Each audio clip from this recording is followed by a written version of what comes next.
할렐루야. 오늘 저와 여러분 주님을 찾아오신 줄로 믿습니다. 자, 주를 찾는 자라는 말씀을 갖고 은혜를 나누겠습니다.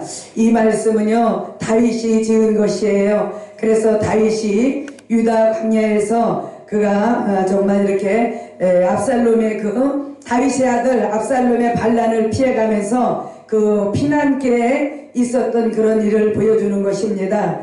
그래갖고 이제 믿음이 무엇이냐, 정말 어려운 상황 속에서도 그 믿음의 행위를 이렇게 우리는 본받아야 될 줄로 믿습니다. 그 믿음이라는 것은 오직 주님을 간절히 찾는 것인 줄로 믿습니다. 이것이 바로 신앙의 출발이고 가장 본질적인 그런 부분인 것입니다. 그래서 하나님의 중심 사상이 바로 신앙이라는 것을 보여주는 말씀입니다. 오늘 1절에 내가 간절히 주를 찾되 물이 없어 마르고 곰핍한 땅에서 내 영혼이 주를 갈망하며 내 육체가 주를 앙모하나이다 그랬어요. 이 갈망한다는 말과 앙모한다는 말을 우리가 한번 생각해 보게 되면은, 다윗은 이렇게 곤고한 그런 땅, 물이 없는 사막 같은 그런 광야, 그곳에 온 이유는 자기의 그 죄악 때문이라는 것을 깨닫고 정말로 진정으로 곰핍한 땅에서 하나님을 발견하고자 애씀을 이렇게 바로 신앙으로 보여주는 것을 보게 됩니다. 그러므로 우리가 힘들고 어렵고 고통스러울 때, 그럴 때일수록 더욱더 주님께로 가까이 나오고 주님을 찾는 갈망함이 있어야 되겠습니다. 주님께 그렇게 매달린다면은 우리 주님은 우리를 만나 주실 것이고 우리의 모든 문제의 해결자로 이렇게 인도해 주시는 것을 보게 됩니다. 그렇기 때문에 우리 성도들과 또 그 불신자의 그 차이가 있거든요. 그런데 어려운 상황이 왔을 때 우리 성도들은 하나님을 더욱더 찾게 되고 자기를 돌아보면서 하나님 앞에 엎드리는 것이 바로 하나님의 사람이요, 오직 주님만 바라보고 의지하는 것이 이렇게 성도의 삶인 줄로 믿습니다. 그런데 이런 같은 상황 속에서 불신자들은 어떠하느냐, 그들은 절망과 좌절, 또 그리고 보면은 하나님을 원망하는 그런 자리에서 헤어나지 못하는 것이 바로 차이점이라는 것입니다. 우리는 어려울수록 감사합니다. 감사를 고백해야 돼요. 감사는 축복을 불러다주는 그런 지름길이라 그랬거든요. 그래서 어렵고 힘들 때일수록 더욱더 감사하고 감사를 선포하시길 바랍니다. 축복의 열매가 주렁주렁 맺습니다. 자, 그래서 먼저 다윗은 영혼이 갈망하고 육체가 앙모한다는 그런 고백을 했습니다. 이 말은 시편 42편의 고라자손의 시와 유사한 모습을 보여주고 있거든요. 즉 사슴이 시냇물을 찾기에 갈급함 같이 내 영혼이 주를 찾기에 갈급하다고 이렇게 말하고 있는 것이에요. 내 영혼이 주를 찾기에 갈망하나니 언제나 주님 앞에 배울 것 한탄함과 있던가 이렇게 한탄함고 있음과 같다 그랬습니다. 이것이 출발점입니다. 그래서 곰핍해도 주님 때문에 참고 곤비해도 주님 때문에 견디고 그 어려움 속에서도 하나님이 계심을 확실하게 믿고 찾는 것이 바로 믿음인 줄로 믿습니다. 어려울수록 더욱더 우리는 믿음을 지켜나가야 될 줄로 믿습니다. 그래서 믿음은 주의 이름 때문에 주님께 손을 드는 것이라 그랬습니다. 4절 말씀에 이러므로 내 평생에 주를 송축하며 주의 이름을 인하여 내 손을 들리리이다. 여러분 정말로 이렇게 한나와 같이 성전에 와서 기도할 수 있는 자가 되어야 돼요. 어려울수록 더욱더 성전을 가까이 하고 하나님을 가까이 하는 그러한 신앙. 그래서 오직 하나님 중심의 신앙이 있어야 되겠고 성전의 중심의 신앙이 있는 사람은 반드시 모든 문제를 기도로 해결하고자 하는 것을 볼 수가 있습니다. 그래서 우리는 오직 주님만 의지한다는 것이에요. 그래서 지금 거하고 있는 곳이 유다 강야와 같이 메마르고 빈핍하여 공고한 곳이라 할지라도 그 가운데로 기도의 장소로 삼아야 되겠고, 반드시 승리에, 그렇게 된다면 반드시 승리의 신앙을 얻게 된다는 것입니다. 어느 곳에 있든지 우리는 기도할 수 있는 그런 사람들이 돼야 되는 것이에요. 오늘 시편 83편의 고라자손의 시중 5절에는 마음에 시온에 데려가 있는 자는 복되다라고 했습니다.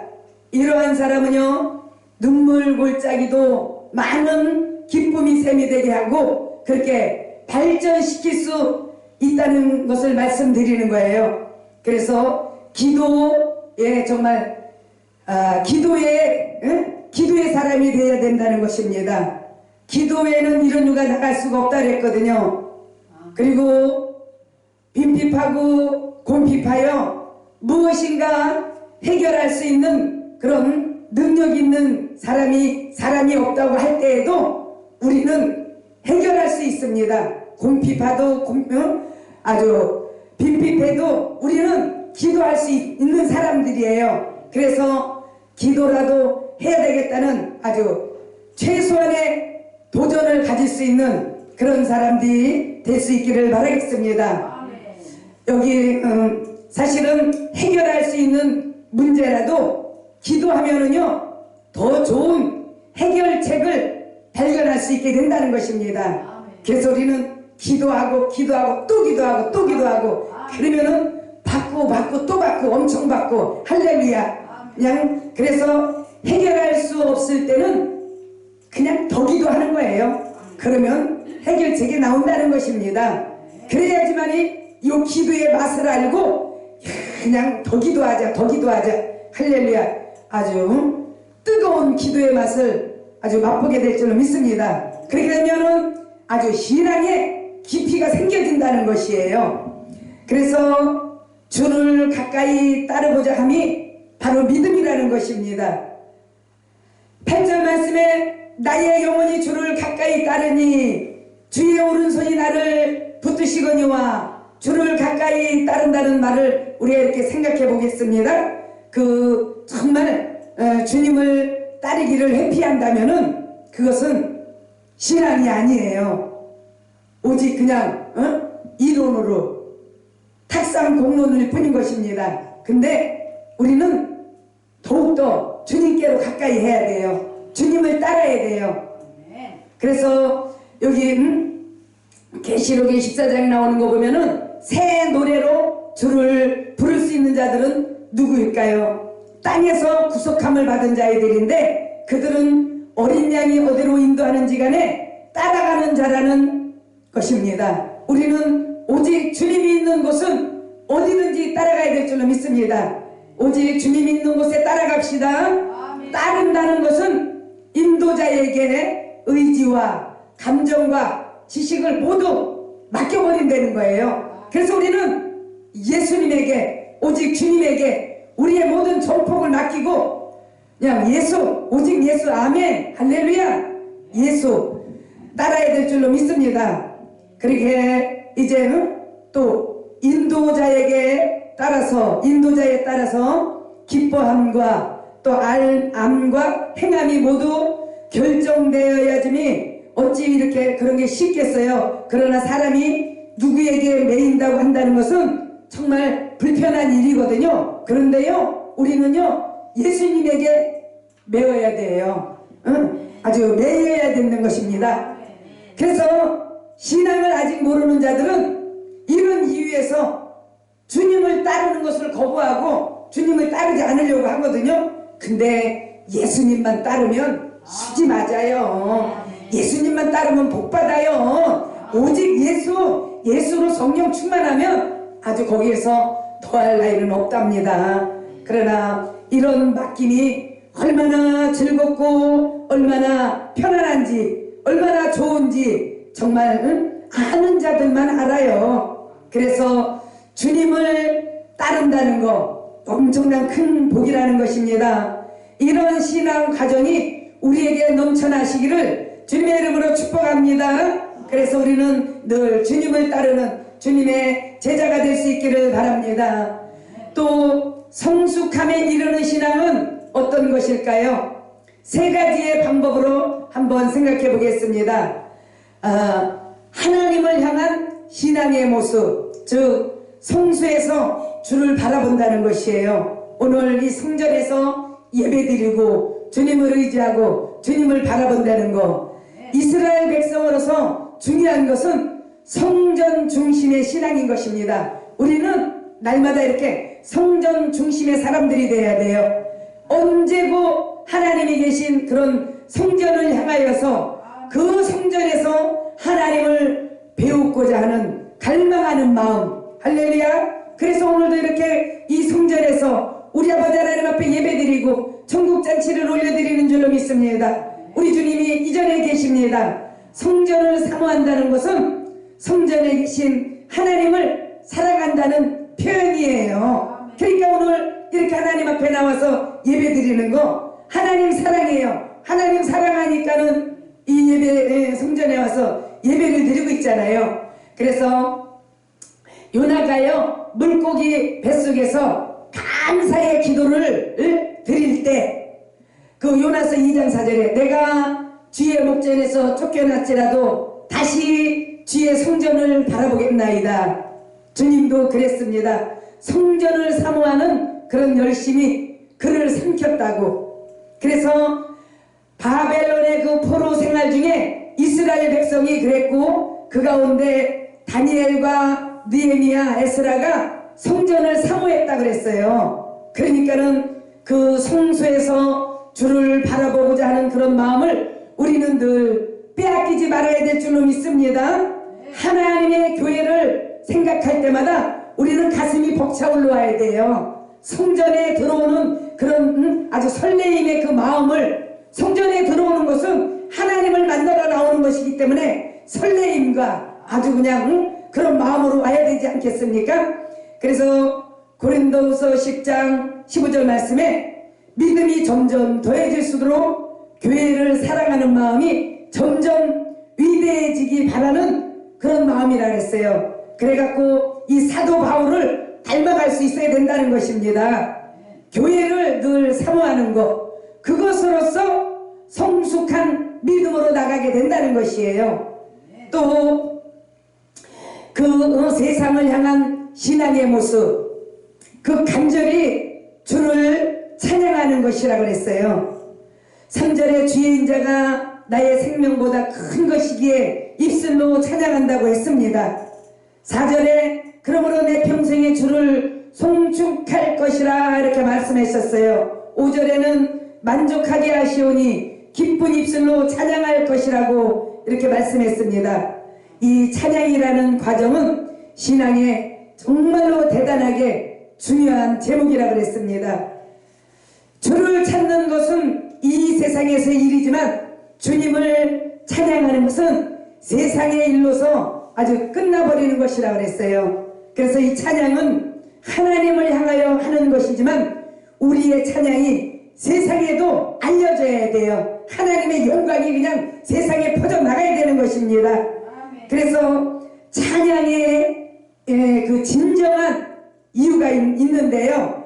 그것은 무엇이냐? 지금 내 영혼이 갈망하고 내 육체가 주님을 찾으며 이렇게 갈급하게 주님 앞에 나와서 기도하는 그런 근본적인 이유인 것입니다. 그렇기 때문에 나의 생명 때문도 아니고 나의 육체 그리고 영적인 생명 이렇게 정말 몸부림을 치면서 우리 주님을 찾고 또 우리 주님께 찬양을 드릴 수 있기를 바라겠습니다. 아멘. 그러나 그래도 이렇게 찬양해야 되는 그 이유는 모든 나의 생명보다도 더 중요한 것은 주님의 그 인자하심 때문에 다윗은 깨닫고 찬양했다고 그랬습니다. 나의 생명보다 나의 인자, 응? 이것이 세상을 향한 나의 찬양의 제목이라는 것입니다.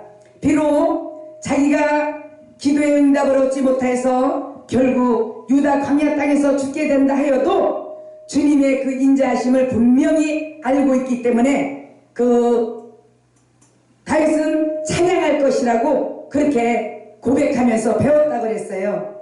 그렇기 때문에 죽음을 초월할 수 있는 것은 뭐냐? 찬양이라는 것이에요. 생활 환경을 초월할 수 있는 것이 바로 찬양이라는 것입니다. 그래서 오늘 아침부터 저녁까지 이렇게 찬양 오직 이 찬양은 하나님께 영광이고 우리 열린 기도는 아주 찬양이 넘쳐나시기를 주의 이름으로 축복합니다. 그냥 찬양은 모든 것을 초월한다 했잖아요. 그렇기 때문에 평생토록 그냥 찬양할 것이라고 다윗은 고백했어요. 자기 생명보다 더 귀한 하나님의 인자함을 발견했기에 입술로서 평생토록 하나님을 찬양한다는 것이 바로 신앙의 성숙한 2단계라는 것입니다.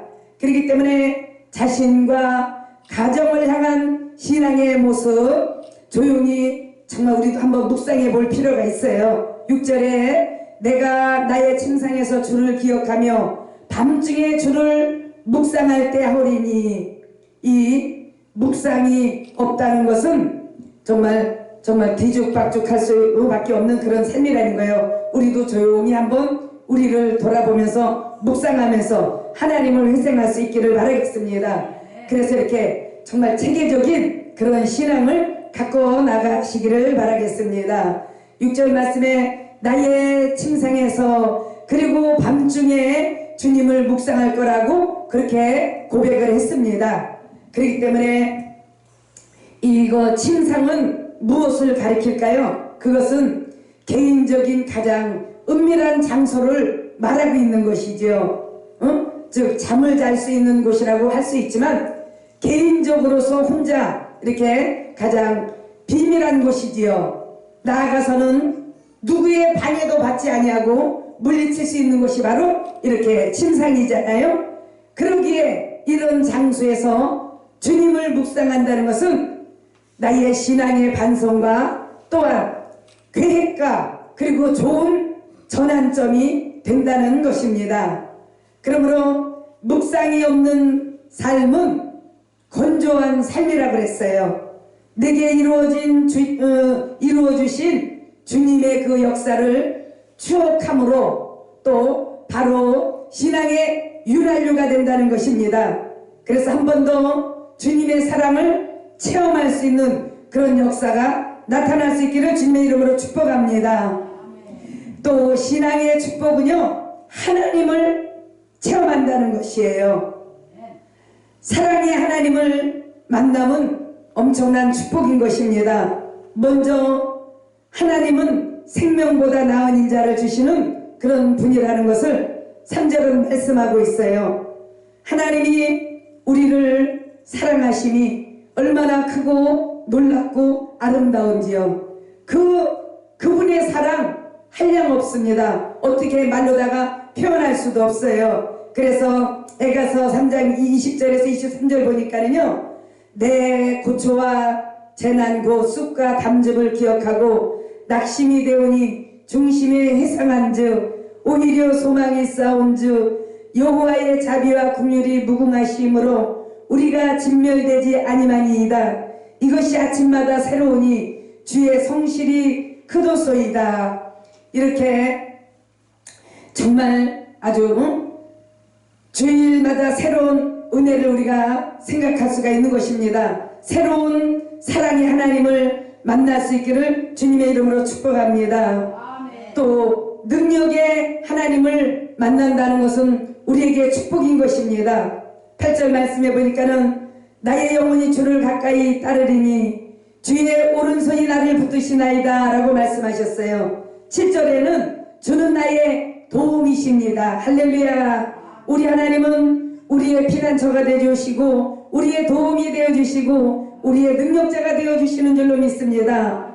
그러므로 우리는 하나님의 그 능력으로 우리 인생들이 정말 만족함을 느낄 수가 있다는 것이에요. 능력의 하나님의 역사를 오늘 이렇게 본문에서 세 가지로 나누어 볼 수가 있는데요. 첫 번째로는요, 5절에 골수와 기름진 것을 먹음과 같이 먼저 육신의 만족함을 주신다는 것입니다.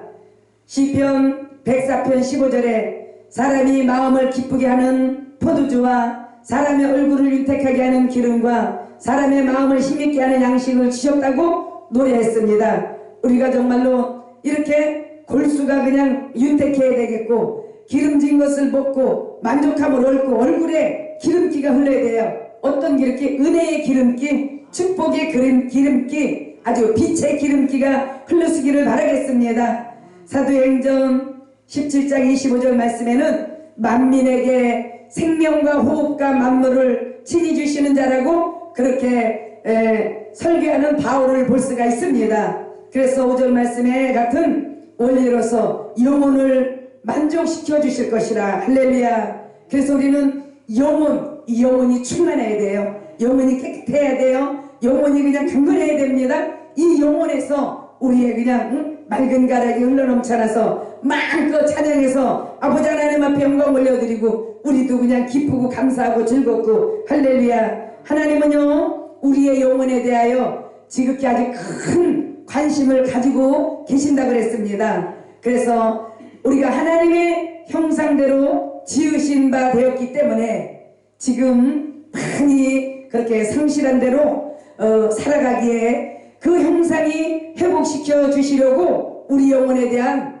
관심을 우리 하나님은 갖고 계신다는 것이에요. 그래서 아유 주여 이제 회복하게 하소서. 우리 주님이 다 회복시켜 주셨습니다. 우리 주님이 다 그랬잖아. 다 이루었도다. 아주 여기는 그냥 진짜 오직 예수야. 예수 두 글자, 당신을 위한 두 글자 예수, 오직 예수. 주여 아버지 그냥 어느 누구든지 영적인 그런 그냥 주의 종들이 오면은 너무너무 아주 기쁘고 그냥 즐거울 거예요. 여기 또 이런 사람만 다 모였잖아요. 아버지 할렐루야. 우리를 미쁘게 봐주시옵소서. 아멘. 그래서 이렇게 영혼을 만족시켜주는 그런 방법이 있는데 그것이 무엇일까요? 말씀을 보내어 가르치시며 성령으로 위로하시며 사건을 통하여 연단하시며 예배를 통하여 살찌우심이니라. 아멘. 예배를 드림으로 우리 영혼이 살쪄야 돼요. 예배를 드림으로 우리 영혼이 소생되어야 되는 것입니다. 이 말씀이 나를 소생시키고 나를 살리시고 성령의 그 충만함으로 우리가 그냥 빛이 나게 되는 것이고 또 이렇게 또 사건을 통하여 연단받고 훈련받아서 정말로 하나님의 사람으로서 빛이 비춰져야 되는 줄로 믿습니다. 또 10절 11절에 보니까는 우리의 원수를 땅 깊은 곳 그즉 음부에서 멸하시며 칼의 세력을 주어서 실랑의 밥이 되게 하심을 하나님의 능력입니다 그랬어요. 원수를 이기게 하시고 우리를 음부에서 건져주시고 우리를 지켜주시는 하나님, 능력의 하나님, 이는 우리가 믿는 대로 그리고 하나님 앞에 우리가 진실한 대로 갚아주시는 놀라우신 그런 하나님의 모습인 줄로 믿습니다. 하나님 반드시 다 갚아주시더라고요. 쫙 이렇게 보고 계시다가 정말로 극한 상황에 있을 때 정말 하나님 마음에 합하게 살았다 건져주시는 것이고 좀 기분이 나빴었다 하면은 그냥 또 이렇게 데려가시는 것을 볼 수가 있었습니다. 그래서 참 그러한 모습을 보고 더 앞으로도 정말 주님의 영광을 위해서 사람들에게 선을 행하면서 영적으로 이거 저희 주님이 기뻐하는 것은 뭐냐? 예배드리고 그러는 것이잖아요. 그러나 육적으로 하나님의 뜻이고 하나님이 기뻐하는 건 뭐냐? 선한 일을 행하는 것이고 선을 베푸는 것이라고 그랬어요. 그것도 하나님의 뜻이라고 그랬거든요. 그렇기 때문에 우리가 그렇게 이렇게 살아오면은 반드시 그런 저기가 있더라고. 우리 아직까지 끝까지 살지는 않았잖아요. 그런데 중간중간 그런 평가가 있네요. 저렇게 사는 사람이 있고 야 너는 안 되겠다 그만하라. 그렇게 많은 돈을 줘도 선교하고 구제하고 베풀지 않고 자기 육신 위해서만 움켜쥐고 있으니까 야 너 그냥 3800억을 3800억을 그냥 주고서는 가는데 1000억이 세금으로 나간대. 그 두 분이 같이 갔잖아요. 그 장로님 이름으로 그 돈이 다 있을 거 아니야. 뭐 목사님 이름도 같이 있어도. 근데 1,000억이 나라 세금으로 들어가고 나머지는 그 두 자녀가 이렇게 가질 수 있도록 그 1,000억 1,000억 갖고 이런 교회 와서 말이야 그냥 한 1,000만 원씩만이라도 다 나눠줘 봐봐요. 얼마나 그냥 그 성전세 내는데 도움이 되겠어요. 그렇게 안 하니까는 우리 아버지가 이렇게 중간 평가 그냥 코로나 같은 거 이렇게 딱 있을 때 그냥 갈 사람 가고 또 더 하나님의 일을 해야 될 사람 저렇게 살려놓고 할렐루야. 장로님 더 열심히 주의 일 하시기 바랍니다. 우리 장로님은 저기 막 교회들마다 가서 그냥 또 이렇게 이런 것도 안 나오면 그냥 못해. 그 쉬운 건데도 못하대. 목사님들도 그냥 장로님이 가서 딱 만지면 그냥 다 되잖아요. 할렐루야. 우리도 아까 불나갔잖아요. 응? 우정은 못하고 있고 그냥 떨어지는데 어떻게 하면 좋아. 우리 저분이 안 왔으면 기술자 불러와야 될 거 아니야. 자꾸. 그런데 우리는 모르잖아. 뭐 하나 단추 눌러놓고 눌러놓으니까 그냥 탁 들어오잖아요. 할렐루야. 저런 위해서 살려놨다니까는요. 그래서 그냥 감사함으로 봉사 많이 하셔야 돼요. 장로님. 그러면은 하나님의 놀라운 역사 축복 임하게 된 줄로 믿습니다. 그래서 오늘 정말 이렇게 하나님은 나의 하나님이시라고 고백하시면서 사시기 바랍니다. 아주 그냥 나의 하나님을 자랑할 것이라고 고백하면서 아버지 나는 정말 주를 위해 나 살고 주를 위해 죽고 주를 위해 마시고 그래서 주님의 영광을 위해서 살겠습니다. 할렐루야. 기적이 일어날지어다. 하나님 고맙고 감사드립니다. 오늘 절기 끝날 큰 축복 임하게 하심을 감사드립니다. 우리 아버지 만만 영광 받으시옵소서. 예수님의 이름으로 기도드리옵나이다. 아멘.